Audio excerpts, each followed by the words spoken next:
Tirani Pendeta, kaum Gnostik dan Neoplatonis, pembunuhan Hipatia, Attila, dan Shamanisme sentuhan Zen. Dalam ajaran dari aliran-aliran rahasia, hidup dan matinya Dewa Matahari menandai titik pertengahan sejarah rahasia, meskipun tidak diketahui oleh para penulis sejarah resmi pada masanya. Pada akhir masa peristiwa itu akan mulai dipandang sebagai poros besar tempat terjadinya perubahan sejarah. Bagi kebanyakan orang yang hidup pada masa tersebut, besarnya peristiwa ini tidak diragukan lagi, membuatnya sulit untuk dipahami. Setelah periode kegerasan spiritual yang lama, banyak yang kini mulai menikmati pengalaman alam rohani yang hidup walaupun sifatnya atawistis. Mungkin beberapa orang mendapatkan firasat tentang apa yang menandai terjadinya revolusi besar di alam rohani, tetapi tidak adanya semacam otoritas kelembagaan terpadu seperti yang pernah dijalankan oleh para hierofant atau pemuka dari aliran-aliran misteri. Pengalaman-pengalaman baru ini pun ditafsirkan dengan berbagai macam cara. Kita melihat hal ini dalam menjamurnya sekte-sekte dalam dekade-dekade setelah kematian Yesus Kristus. Banyak teks Gnostik setua kitab-kitab dalam Perjanjian Baru, beberapa mengandung klaim kebenaran yang jelas. Kita sudah menyinggung Injil Santo Thomas dengan versinya yang lebih autentik tentang perkataan-perkataan Yesus dan catatan Pistis Sophia tentang dua anak Yesus. Teks yang agak fragmentaris tentang kisah Santo Yohanes tersebut menawarkan kilasan yang menarik tentang praktik-praktik kelompok dalam dari Yesus Kristus. Dijelaskan ada sebuah tarian berputar-putar. Para murid pertama-tama saling berpegangan tangan untuk membentuk sebuah lingkaran, kemudian berputar seperti cincin mengelilingi Yesus Kristus. Dalam liturgi yang menyertai tarian ini, Yesus Kristus merupakan sang inisiator dan lawan bicaranya adalah seorang kandidat untuk inisiasi. Kandidat, aku ingin diselamatkan, Kristus, dan aku akan menyelamatkan. Kandidat, aku akan dilepaskan, Kristus, dan aku akan melepaskan. Kandidat, aku akan ditusuk, Kristus, dan aku akan menusuk. Kandidat, aku akan makan, Kristus, dan aku akan dimakan. Kisah Yohanes menggunakan bahasa dalam suatu cara yang paradoksal bahkan absurd. Ini akan menjadi lebih mudah dipahami saat kita melanjutkan. Kandidat, aku tidak punya rumah, dan aku punya rumah-rumah. Aku tidak punya tempat, dan aku punya tempat-tempat. Aku tidak punya kuil, dan aku punya kuil-kuil. Hanya potongan-potongan dari bagian berikutnya yang selamat, tetapi mereka tampaknya merujuk pada semacam misteri kematian dan kebangkitan Osirian Kristen. Setelah itu, Kristus berkata, apa yang sekarang terlihat adalah aku, itu bukan aku. Tetapi apakah aku? Engkau akan melihat apabila engkau datang. Bila engkau sudah tahu cara menderita, engkau pasti akan memiliki kekuatan untuk tidak menderita. Dengan demikian, ketahuilah cara menderita, dan engkau akan memiliki kekuatan untuk tidak menderita. Sebuah tarian Hindu dalam menghormati Krishna digambarkan sebagai sebuah tarian searah matahari yang melingkar. Para penari berputar, meliuk, dan melingkar di sekitar dewa matahari meniru planet-planet. Ini seharusnya mengingatkan kita pada fakta bahwa kisah Santo Yohanes terinspirasi oleh suatu visi kosmis tentang Yesus Kristus sebagai dewa matahari yang datang kembali. Injil Santo Philip menyebutkan tentang adanya 5 ritual yang terakhir dan terbesar adalah ritual kamar pengantin. Apakah ini suatu praktik seksual? Apakah ini suatu praktik ritual seksual seperti yang terjadi di kuil-kuil di Mesir, Yunani, dan Babilonia? Belakangan, gereja ingin menekankan keunikan wahyu Kristen dan menjauhkan Yesus Kristus beserta ajaran-ajarannya dari apa yang terjadi sebelumnya. Namun, bagi umat Kristen awal justru alamiah jika melihat agama Kristen sebagai sesuatu yang muncul dari apa yang telah terjadi sebelumnya dan sebagai sesuatu pemenuhan atas nubuat-nubuat kuno. Banyak penganut Kristen awal memahami agama Kristen dalam pengertian yang telah mereka pelajari dalam aliran-aliran misteri di Mesir, Yunani, dan Roma. Pendeta gereja awal Bapak Clement dari Alexandria mungkin saja mengenal orang-orang yang telah mengenal para rasul Clement dan berikutnya Origen, mempercayai reinkarnasi misalnya. Mereka mengajarkan kepada murid-murid yang lebih maju apa yang mereka sebut disiplina arkani, praktik-praktik kesalahan yang hari ini akan kita golongkan sebagai sihir. Para pemimpin Kristen awal seperti Origen dan Clement merupakan orang-orang terpelajar yang menyumbangkan kemajuan intelektual pada zaman mereka. Yang paling menarik dari hal ini menemukan ungkapan yang mewakili dalam Neoplatonisme. Plato sudah cukup komprehensif dalam mengubah suatu pengalaman pikiran sebelum materi terhadap dunia menjadi konsep-konsep.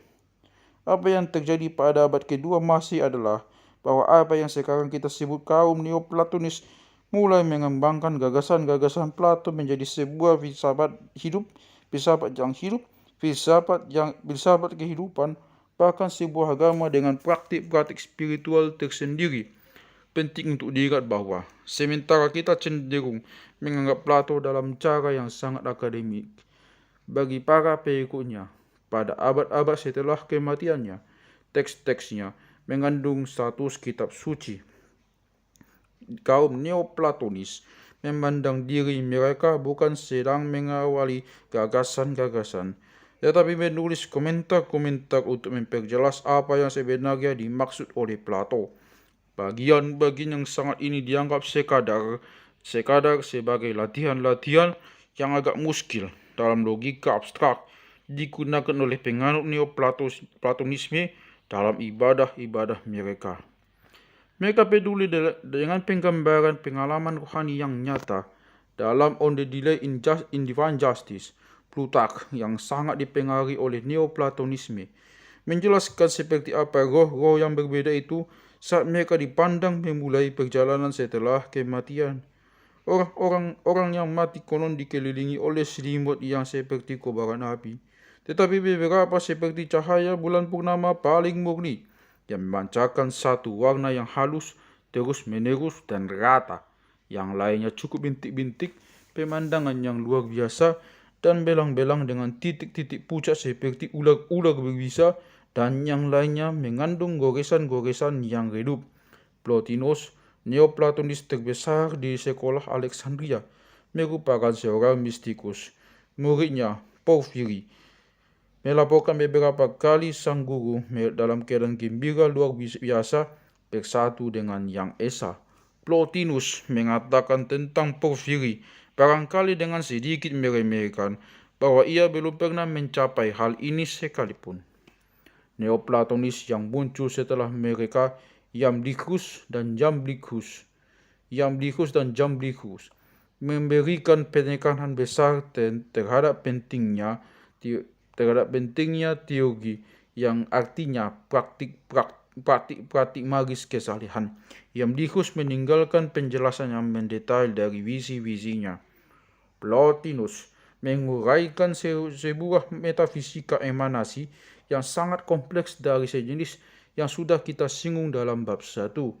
Neoplatonisme memengaruhi tradisi-tradisi lain, khususnya dengan pendekatannya yang sistematis, terutama Kabbalah dan Hermetisisme dan Kabbalah dipandang oleh beberapa cendekiawan sebagai secara berurutan Neoplatonisme rasa Mesir dan Ibrani.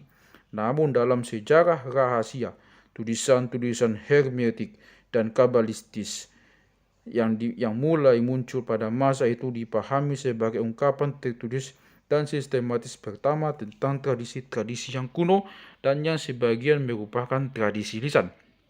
Hermetika konon berasal dari Hermes Trismegistus, orang bijak dari Mesir kuno. Mereka ditulis dalam bahasa Yunani dan dikumpulkan pada masa ini dalam 42 volume. Yuri Stoyanov, seorang peneliti terkemuka di Warburg Institute, baru-baru ini mengonfirmasikan kepada saya bahwa kebanyakan cendekiawan kini menerima keaslian asal-usul mereka yang dari Mesir.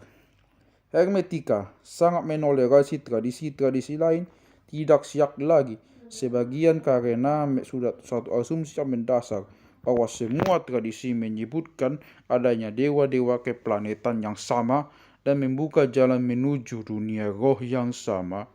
Bahkan adalah mungkin untuk menarik kesejajaran antara emanasi terbatas dari Plotinus, dewa-dewa dari Hermetika, dan lingkaran-lingkaran surga seperti yang dijelaskan dalam Pistis Sophia. Dalam Kabbalah, emanasi-emanasi dari pikiran kosmis Sephiroth kadang-kadang dianggap membentuk semacam pohon saat mereka turun, pohon Sephirotik. Penafsiran alegoris terhadap Alkitab yang muncul dari cendekiawan Yahudi Philo dari Alexandria membuka struktur bersama dari semua agama. Santo Paulus mengisyaratkan adanya tingkatan malaikat yang berbeda, tidak hanya malaikat dan malaikat utama, tetapi juga serafim, kerubim, tahta, penguasa, kebajikan, kekuatan, kerajaan. Ia menyinggung satu sistem yang ia jelas berharap para pembaca memahaminya. Sistem ini ditetapkan secara eksplisit oleh murid Santo Paulus, Dionysius orang Areopagus. 9 tingkatan yang ia gambarkan bisa disamakan dengan cabang-cabang dalam pohon Sephirotik dan dengan tingkatan dewa dan roh yang berbeda dalam agama-agama kuno yang politeistik dan astronomis. Misalnya, kekuatan dari Santo Paulus seharusnya sebanding dengan dewa-dewa tata surya dari Yunani dan Romawi. Kekuatan cahaya menjadi roh matahari dan kekuatan kegelapan menjadi dewa bulan dan planet-planet. Cendekiawan pemikiran esoteris Yahudi Rebecca Kenta telah membandingkan kenaikan melalui gerbang kebijaksanaan dalam pohon kehidupan khas Kabbalah dalam ajaran-ajaran Sufi dan mengaitkan antara Sephiroth dengan cakra-cakra dalam tradisi Hindu. Semua idealisme, sistem filosofis di balik semua agama memandang penciptaan dalam pengertian serangkaian emanasi menurun dari pikiran kosmis. Namun, apa yang jelas-jelas esoteris adalah pengidentifikasian emanasi-emanasi ini dengan roh bintang-bintang dan planet-planet di satu sisi, dan fisiologi okultisme di sisi lain. Inilah yang mengarah pada astrologi, alkimia, sihir, dan teknik-teknik gratis untuk mencapai kondisi yang berubah. Adalah penting untuk mengingat bahwa di sini kita tidak sedang membicarakan tumpukan abstraksi, tetapi pengalaman yang hidup. 9 hierarki malaikat kadang-kadang dibagi menjadi 3 bagian, dan ketika Santo Paulus membicarakan soal diangkat ke surga ketiga, maksudnya bahwa ia telah diinisiasi ke tingkat yang setinggi itu sehingga telah mengalami pengalaman pribadi langsung akan makhluk-makhluk spiritual yang agung, serafim, kerubim, dan tahta.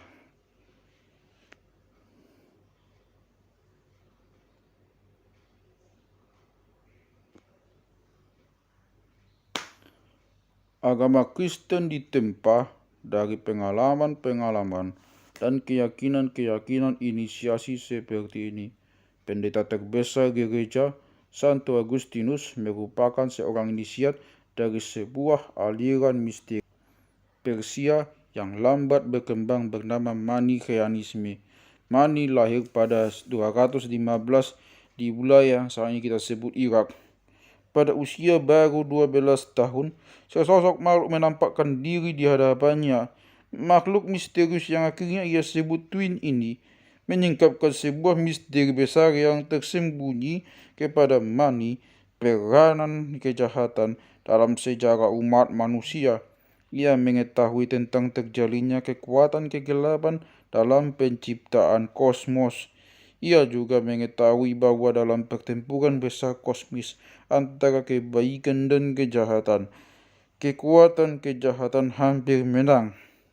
Sifat kosmis dari visi Mani juga dapat terlihat dari sinkretismenya dalam catatannya tentang peristiwa-peristiwa besar dalam sejarah dan bagian-bagian luhur yang dimainkan di dalamnya oleh Zarathustra, Buddha, Nabi-Nabi Ibrani, dan Yesus Kristus. Universalisme para inisiat cenderung menakutkan bagi para tiran lokal. Kesadaran tinggi para inisiat akan kekuatan jahat juga selalu terbuka terhadap salah penafsiran. Mani dilindungi oleh 2 raja berturut-turut, tetapi penerus mereka menganiayanya, menyiksa dan akhirnya menyalib dia. Aku memasuki jiwa terdalamku dan menyaksikan di luar pandangan dan jiwaku ada cahaya pencapaian intelektual yang menjulang dari Agustinus akan memberikan suatu catatan komprehensif tentang doktrin gereja dalam hal Platonisme. Apa yang biasanya dipoles dalam sejarah gereja konvensional adalah bahwa catatan ini didasarkan pada pengalaman pribadi langsung dari sang inisiat.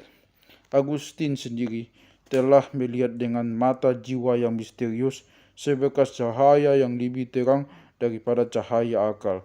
Ia tidak hanya memperhatikan abstraksi-abstraksi yang kekal. Confessions, karyanya menunjukkan bahwa ia tersiksa oleh suatu kesadaran akan berlalunya waktu dalam puasa yang sering dikutip, "Oh Tuhan, jadikan aku suci, tapi jangan dulu." Dan juga dalam tangisan pilunya dalam pengalaman visioner yang lain. "Oh, kecantikan yang begitu tua dan begitu baru, terlambat aku mencintaimu." Kesadaran akan berlalunya waktu dari Santo Agustinus meluas menjadi sebuah kesadaran esoteris akan sejarah. Belakangan, kita akan melihat cara di mana ia memahami bahwa urutan tahapan sejarah dunia akan tersingkap ketika kita melihat nubuatnya tentang berdirinya kota Tuhan. Saat ini juga merupakan era misionaris besar dari Kristen. Setelah ditangkap dan dijual sebagai budak, Santo Patrick kemudian melanjutkan sebuah misi untuk menyebarkan perasaan akan kesucian hidup manusia yang telah diperkenalkan oleh Yesus Kristus dalam laju sejarah dunia. Ia berjuang untuk menghapuskan perbudakan dan pengorbanan manusia. Namun ia juga seorang penyihir dalam tradisi Zarathustra dan Merlin, sosok yang mengerikan yang mengusir semua ular di Irlandia dengan tongkatnya, mengusir iblis dan membangkitkan orang mati. Agama Kristen mudah diterima oleh bangsa Keltik. Santo Patrick melapisi dengan pengetahuan sejarah tentang riwayat Yesus Kristus, nubuat kosmis bangsa Keltik tentang kembalinya Dewa Matahari. Kristen Keltik akan dengan senang hati mengaitkan Kristen dengan unsur-unsur pagan dalam seni Keltik. Anyaman motif-motif juga akan melambangkan gelombang cahaya yang berjalin-jalin yang menjadi ciri tahapan pertama pengalaman mistis dalam semua tradisi. Bangsa Keltik yang sangat independen tersebut akan terus memaksakan keutamaan pengalaman pribadi langsung terhadap alam rohani dan akan mengembangkan tradisi esoteris yang independen dari Roma. Beberapa keyakinan dan praktik dari penganut Kristen awal ini dan yang lainnya pada akhirnya akan dijuluki sesat oleh gereja Roma ketika orang-orang sangat peduli tentang hal-hal yang sama ketika mereka berbagi apa yang disebut oleh teolog eksistensialis Paul Tillich sebagai keprihatinan utama. Mereka kadang-kadang sangat sensitif dengan nuansa pendapat yang berbeda. Perbedaan pendapat dalam menyebabkan kebencian. Perbedaan pendapat dapat menyebabkan kebencian mematikan. Sehingga musuh terbesar saya bukanlah alien penakluk yang muncul di atas cakrawala dengan air mata darah di pipinya, melainkan seorang saudara atau saudari dalam satu jemaat. Juga, kadang-kadang para anggota dari suatu jemaat akan berusaha melarang keyakinan-keyakinan sebagaimana yang telah dilakukan Kaisar Agustus, bukan karena mereka percaya bahwa mereka keliru, melainkan karena mereka percaya bahwa mereka benar.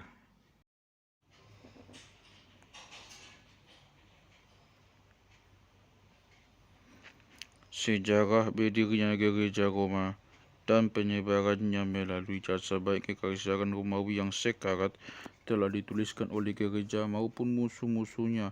Kaisar Konstantin mengklaim bahwa pada tengah malam sebelum ia pergi berperang melawan kaum pemberontak, ia bermimpi di mana Yesus Kristus menampakkan diri di hadapannya dan mengatakan kepadanya agar memasang tanda salib pada bendera perangnya disertai tulisan, dengan tanda ini engkau akan menaklukkan. Konstantin patuh dan kaum pemberontak pun sepatutnya tak terkalahkan.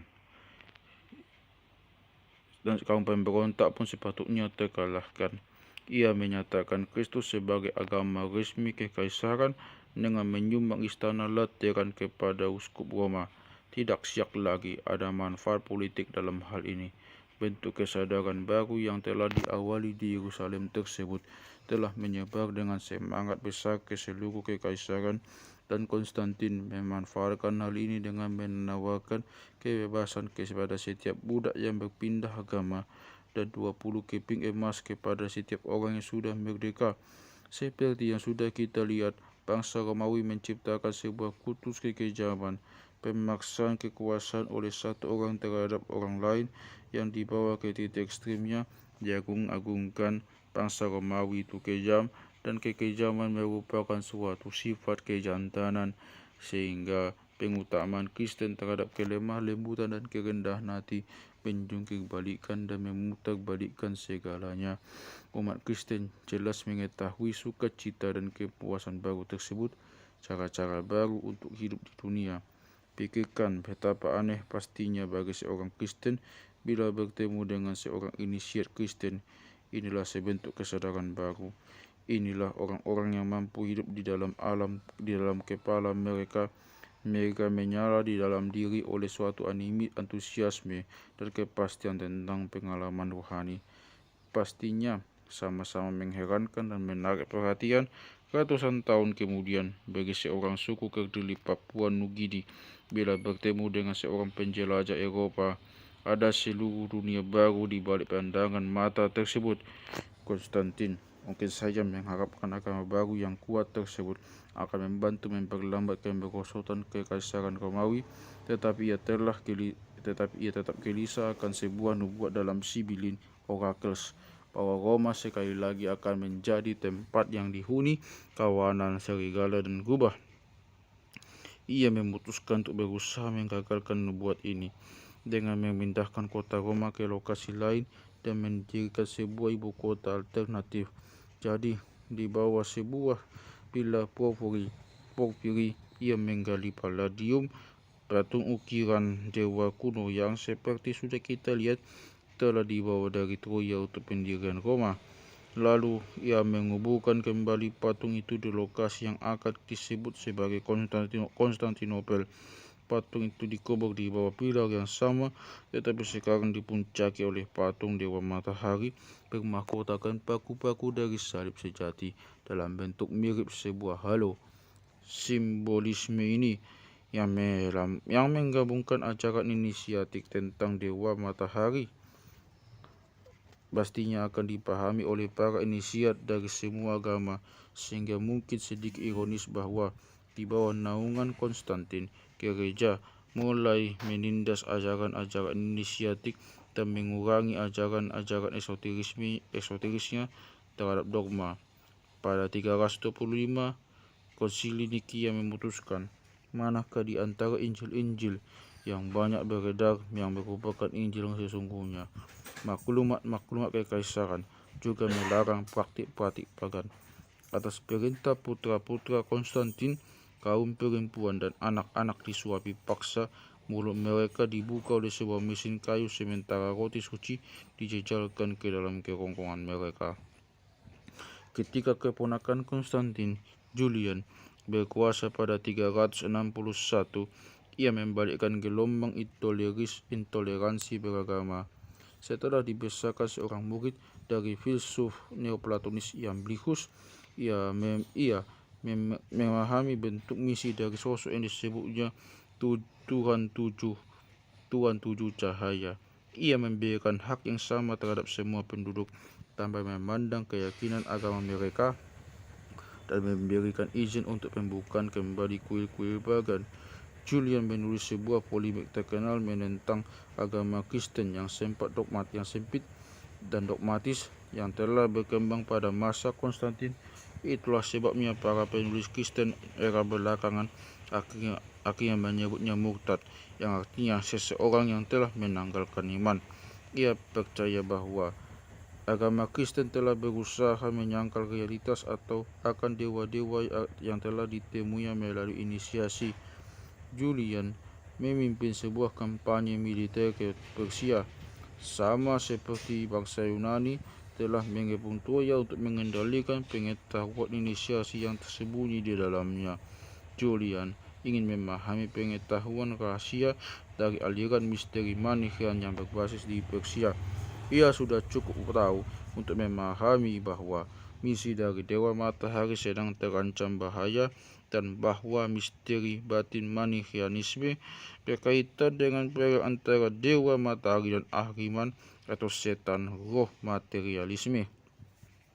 Akan tetapi, sebelum ia bisa menunjukkan misinya, Julian dibunuh seorang pengikut Konstantin, dan sebuah era baru kegelapan pun dimulai ketika pengetahuan spiritualitas inisiatik yang nyata akhirnya tersingkir ke bawah tanah. Kaisar Theodosius memulai sebuah kebijakan kejam dalam menindas semua perselisihan dalam doktrin Kristen dengan aturan kekaisaran. Ia menyita harta milik kaum bid'ah dan mengambil alih kuil-kuil mereka. Patung-patung Isis didedikasikan kembali untuk Maria. Pantheon di Roma memiliki keindahan yang luhur dan kosmis, tidak seperti gereja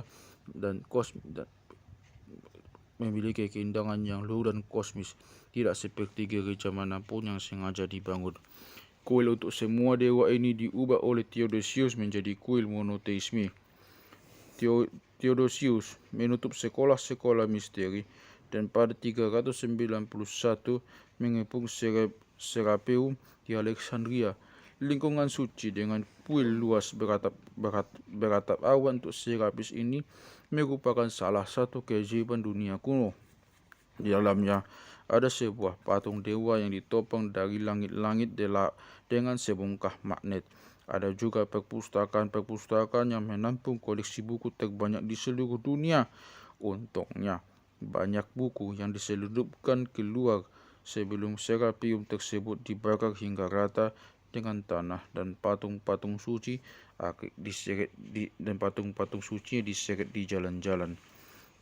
Akhirnya, Theodosius mengalihkan perhatiannya pada aliran filsafat Neoplatonis yang berbasis di Alexandria, pemelihara utama warisan intelektual dan dari aliran-aliran misteri.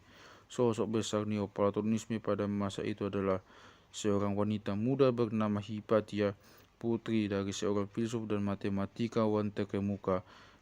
Ia dididik dalam bidang filsafat, matematika, geometri, dan astronomi. Ayahnya telah mengembangkan serangkaian latihan untuk membuat tubuhnya menjadi bejana yang sesuai untuk pikiran yang brilian. Ia suka berenang, berkuda, dan mendaki gunung. Maka dari itu, ia cantik serta pintar, dan ia segera meraih ketenaran sebagai seorang penemu instrumen-instrumen ilmiah, termasuk sebuah instrumen untuk mengukur berat jenis cairan-cairan tertentu. Hanya beberapa fragmen dari tulisannya yang berhasil diselamatkan, tetapi ia dikenal luas sebagai salah satu pikiran paling cemerlang pada masanya.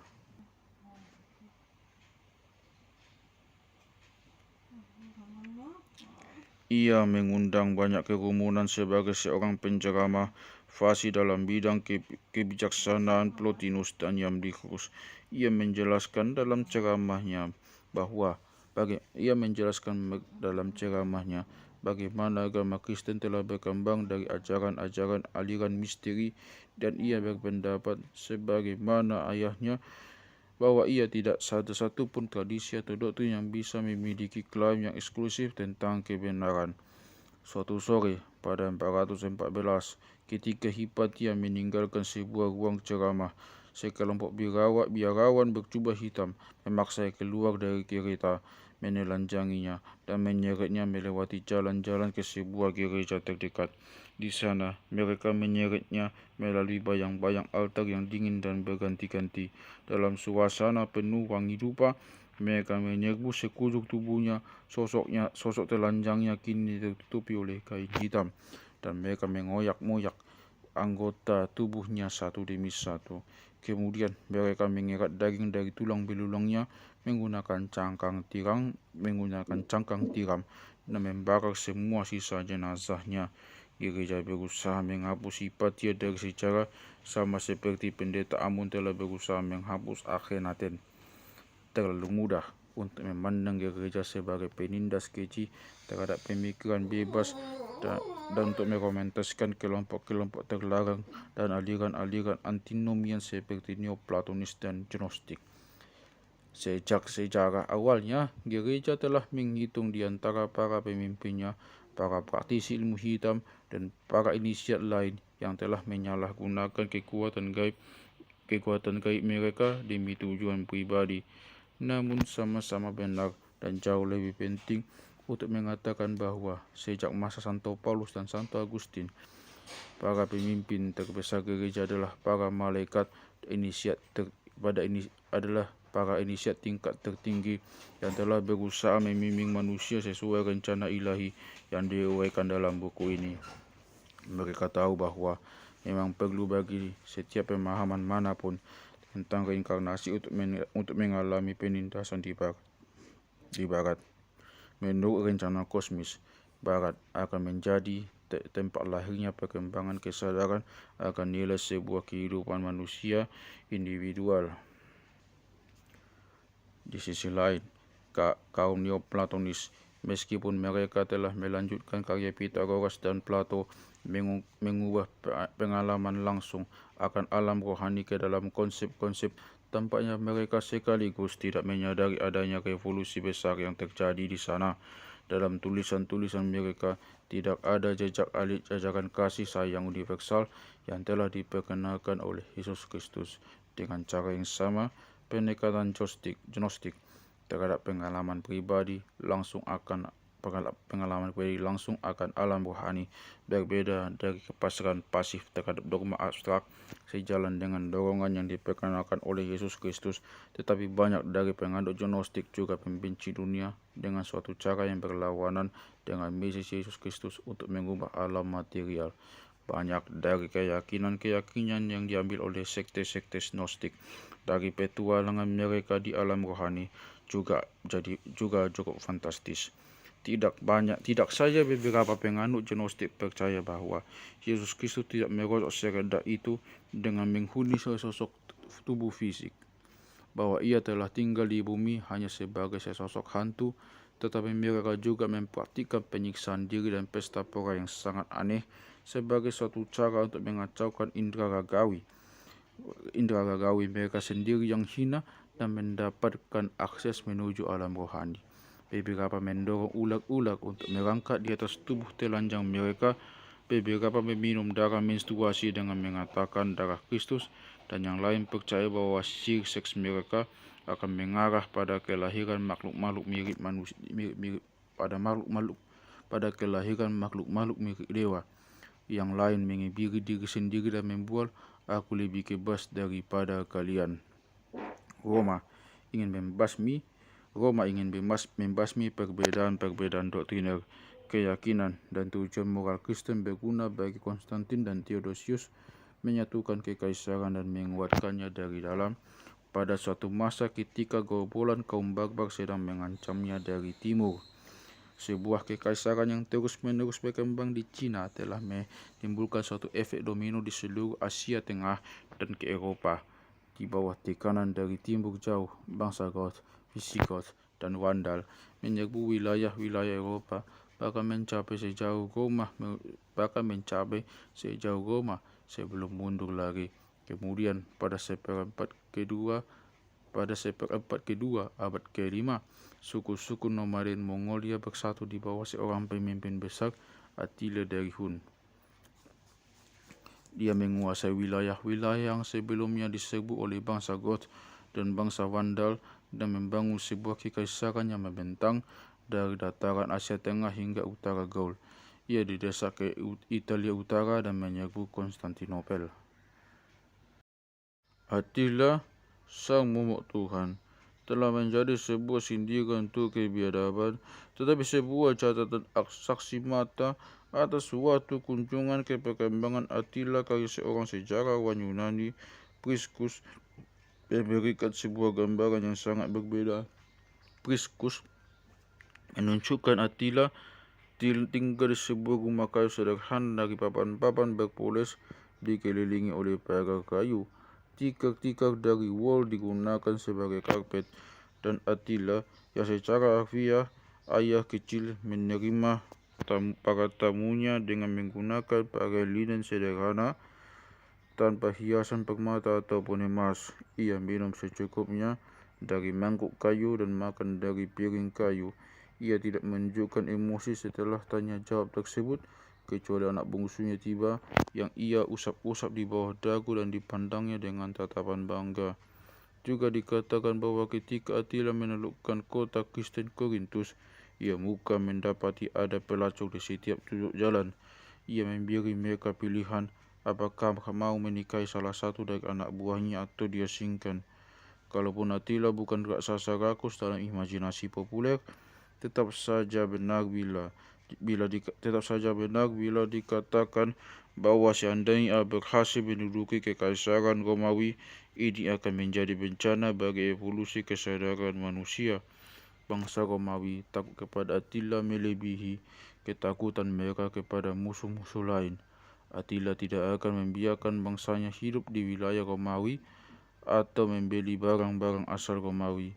Ketika menyerbu wilayah-wilayah Romawi, ia membalikkan romanisasi, menghancurkan bangunan-bangunan Romawi, dan ia juga mengambil ribuan pon emas dari Roma sebagai upeti.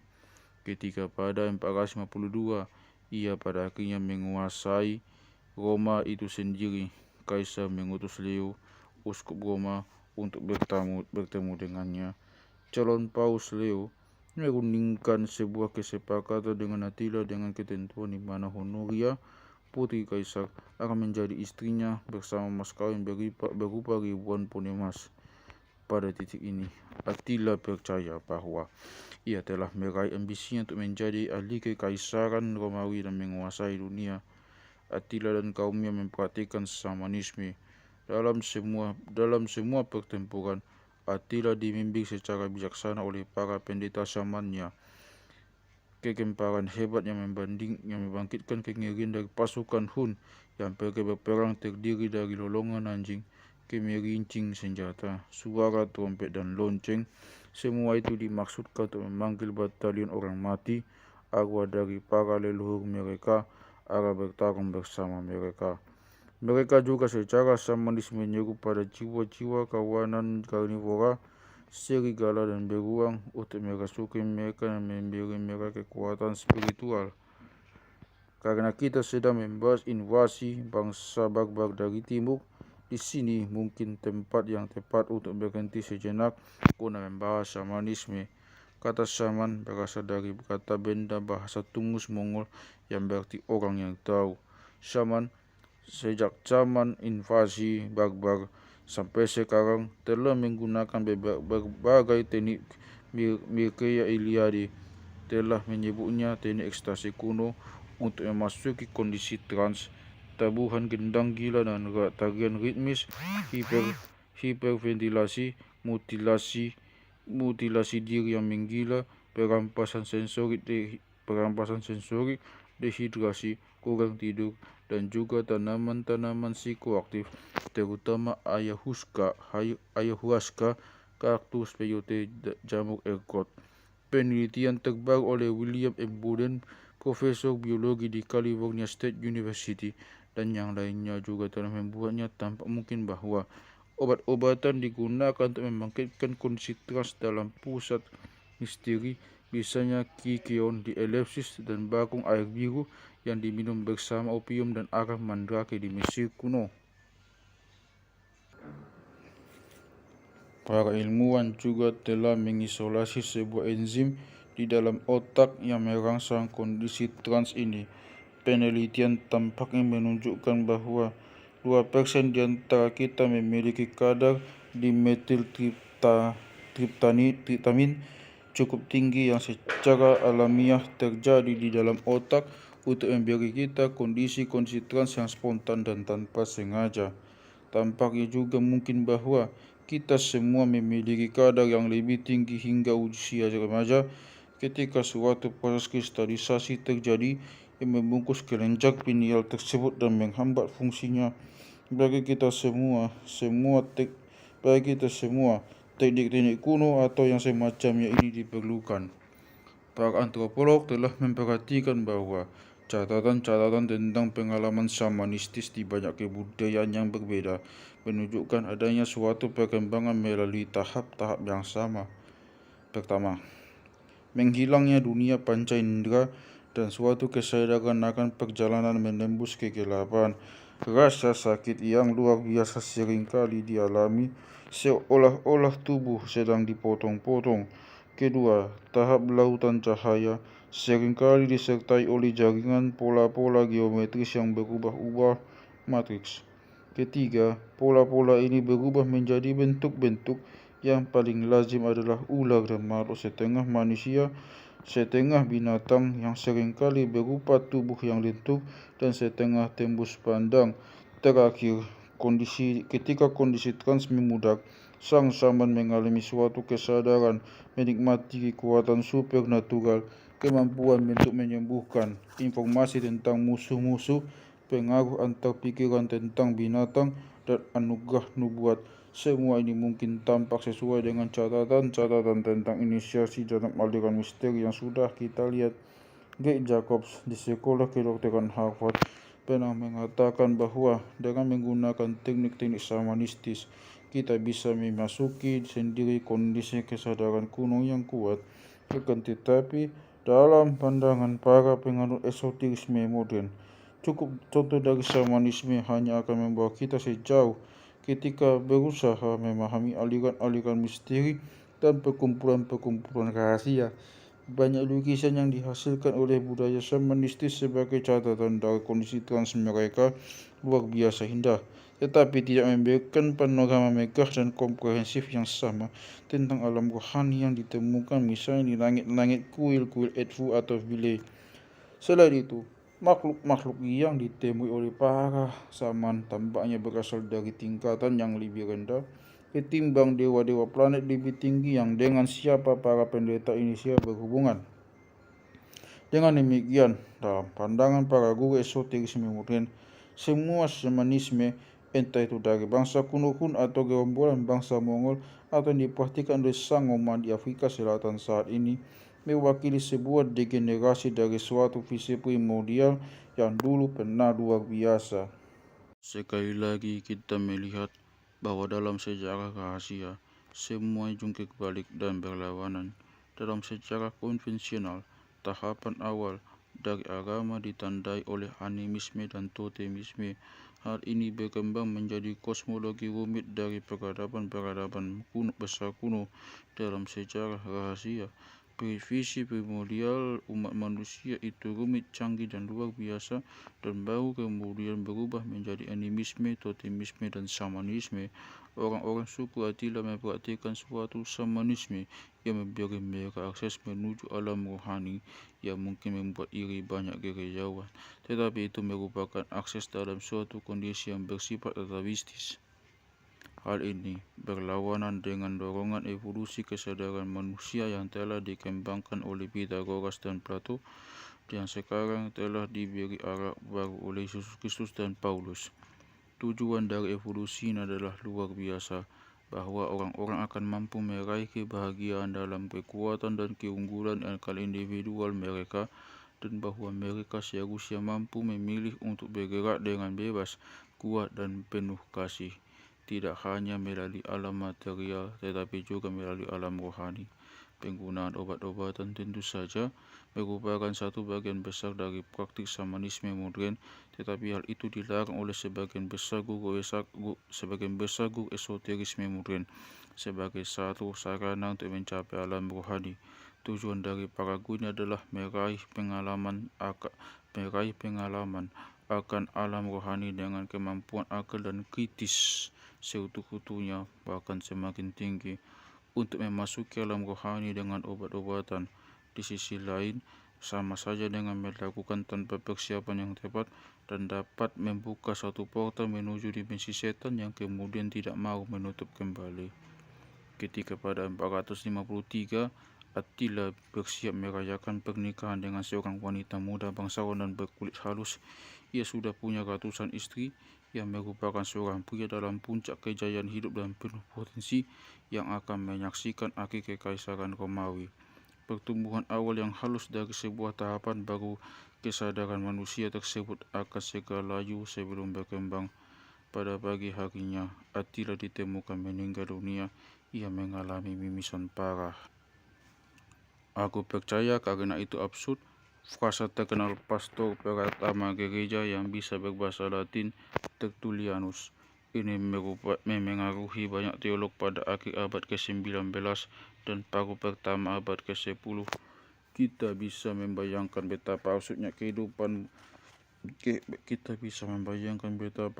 kehidupan mungkin tampaknya bagi seorang penduduk kekaisaran Romawi pada masa kemerosotannya.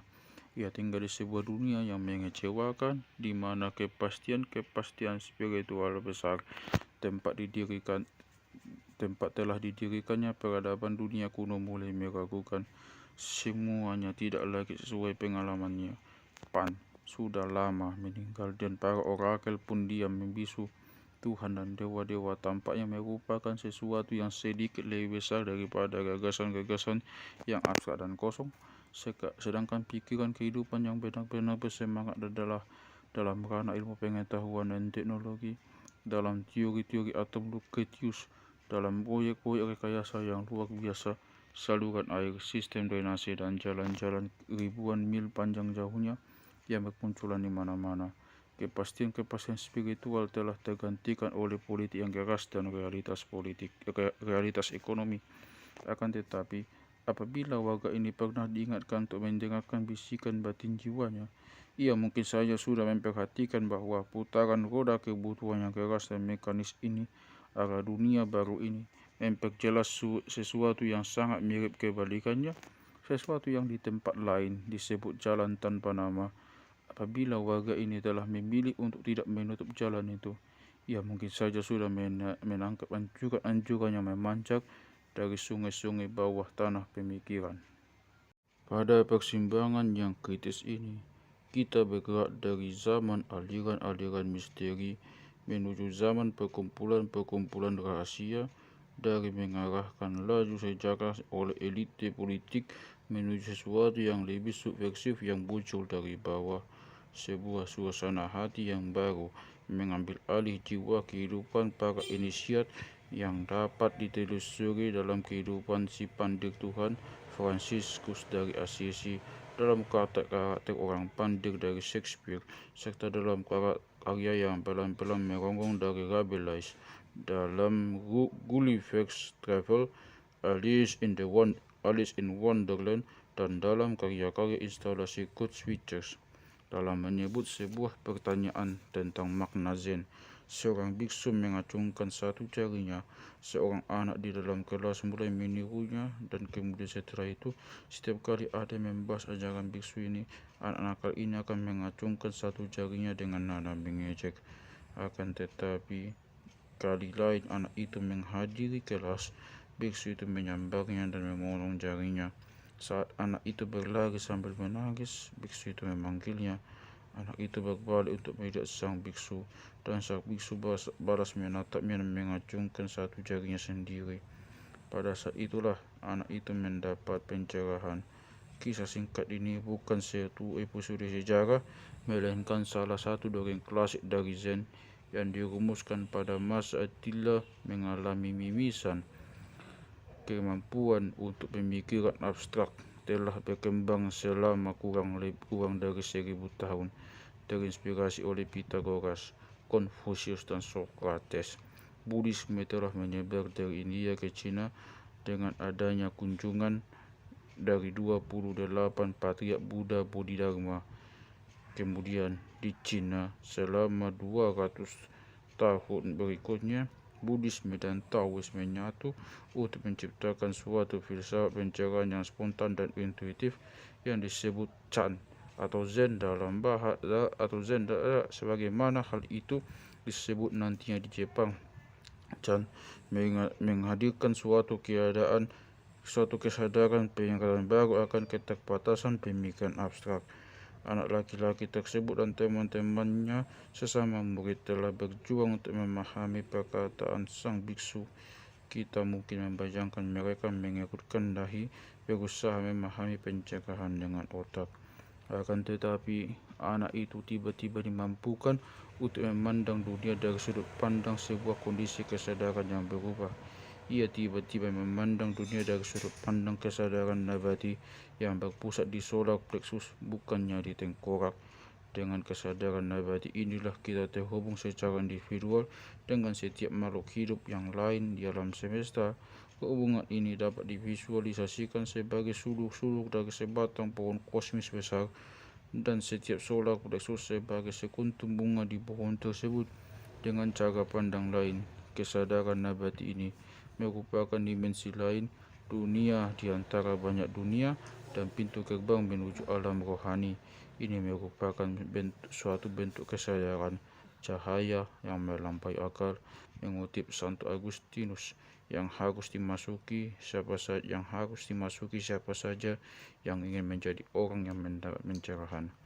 Anak itu mendapat pencerahan karena dari sudut pandang bentuk kesadaran yang lain. Jari sang biksu adalah miliknya, sama seperti jari itu milik sang biksu. Kepala pikiran manusia normal tidak memadai untuk memahami hal ini. Tawa pun meledak ketika Anda tiba-tiba melihat kosmos jongkir balik, putar balik, dan berlawanan. Pada awal paruh kedua abad ke-5, sebuah kesadaran baru akan absurditas memasuki dunia, dan semenjak saat itu, para inisiat besar dari perkumpulan rahasia di barat maupun di timur akan selalu bersentuhan dengan Zen. Di bawah penguasa yang kuat, Justinian, Kekaisaran Bizantium meluas, bahkan menaklukkan kembali wilayah-wilayah dari bangsa barbar. Justinian memberangus aliran-aliran filsafat Yunani yang masih ada, menyebabkan para guru melarikan diri, membawa serta teks-teks seperti tulisan-tulisan Aristoteles, termasuk risalah alkimianya yang kini hilang. Banyak yang tiba di Persia, termasuk Raja Khusrau, bermimpi mendirikan sebuah akademi besar seperti yang telah mengilhami peradaban Yunani.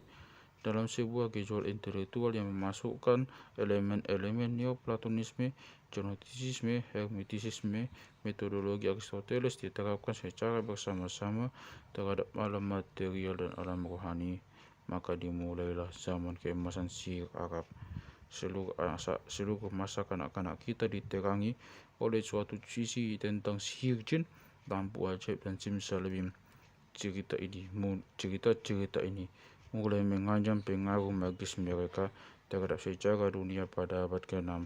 Ada rumor-rumor tentang automaton, mesin-mesin terbang, dan gudang-gudang emas yang menghasilkan dirinya sendiri, tentang mantra-mantra sihir, tentang mantra-mantra sihir yang kuat-kuat yang akan terkumpul dalam kitab-kitab terlarang. Saya kira seluruh dunia akan berada di bawah mantra dari Arabia saat kitab-kitab mantra yang diterbitkan secara luas, kitab-kitab yang mengandung bisikan-bisikan setan.